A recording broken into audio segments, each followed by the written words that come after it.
Hey, House District 35, Representative Burns here. Just going to give you a little update where we're at right now. Last week was our deadline in the House to get Senate bills across, or those bills were dead at this time.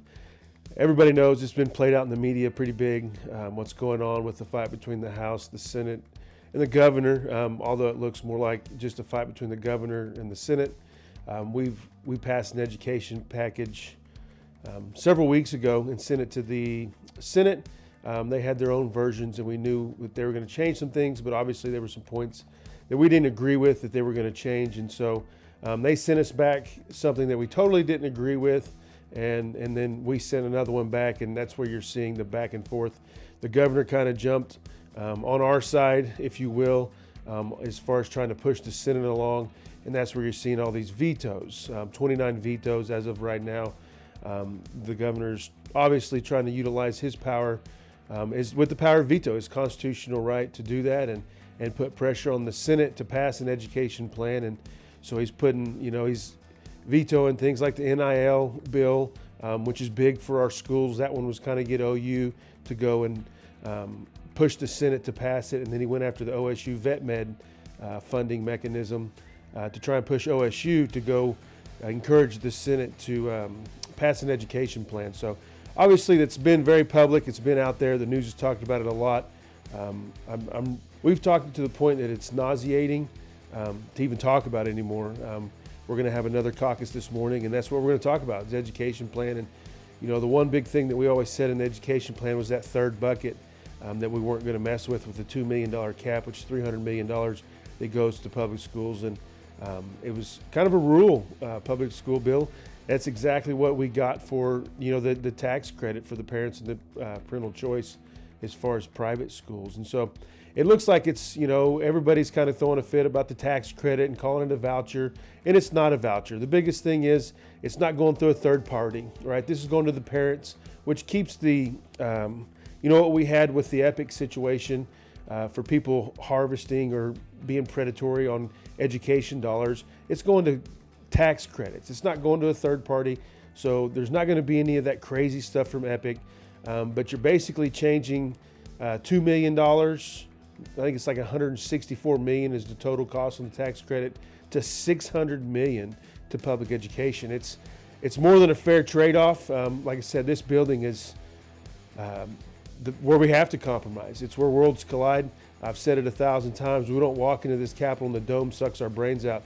It's complex. I can't even explain the complexities.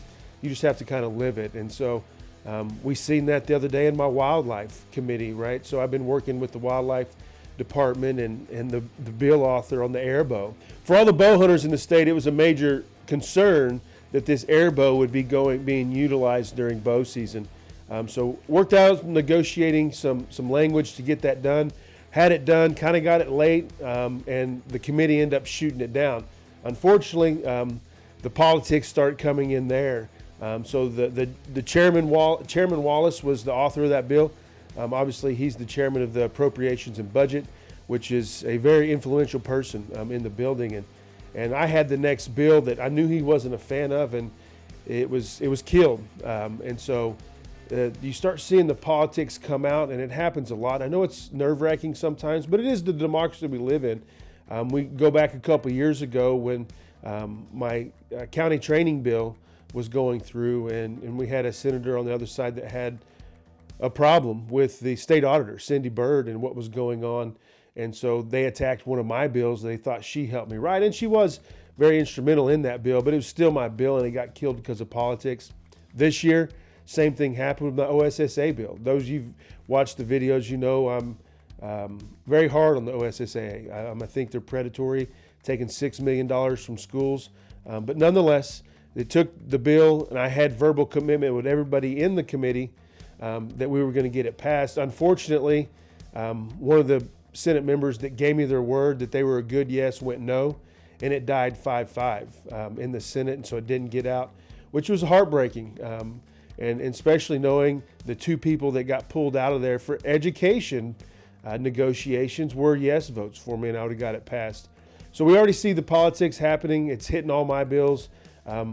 This will be the lightest year I've had for bills being passed and signed into law. Every year I'm in that 6 to 9 range, House and Senate side. And this year I got 3 on the House and maybe just a couple on the Senate side. And we'll see. Like I said, the politics are pretty heavy and thick this year.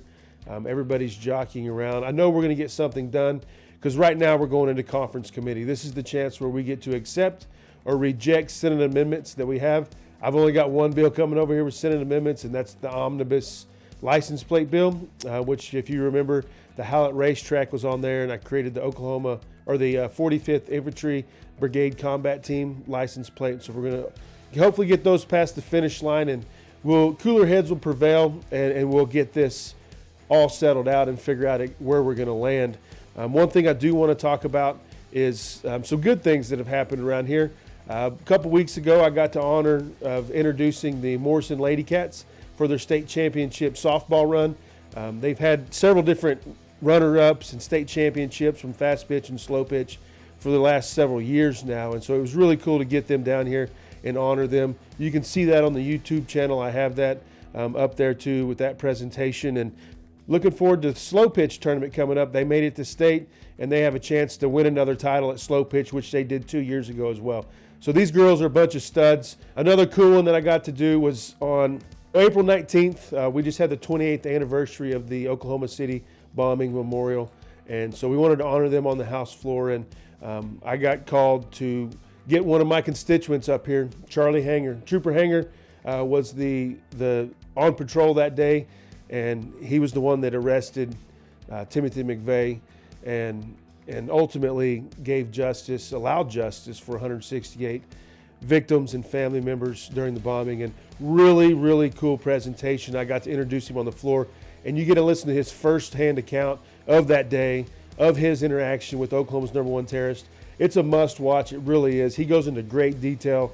He was really moved at the end, and you could tell he was going through the whole arrest through his mind. And it's an awesome historical piece that I'm glad the House staff helped put together, and that's on the YouTube channel as well, and you got to watch that. It's really good. So really proud to get those 2 presentations on the floor.